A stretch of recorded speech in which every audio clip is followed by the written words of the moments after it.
I can do another video. Do a video. Welcome 2019 E owners, take 2 with our shower repair on our 2021 2019 E.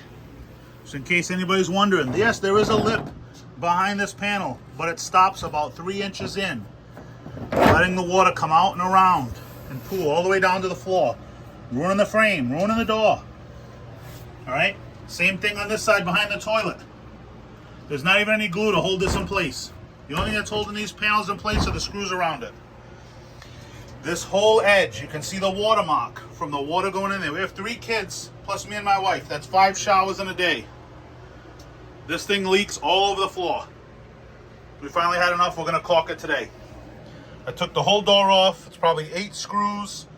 Just stood it up right here in the bathroom. I got my wife, Marissa, my brother John, hiding behind the door there, and they're holding it up while I get this prepped and ready for caulk.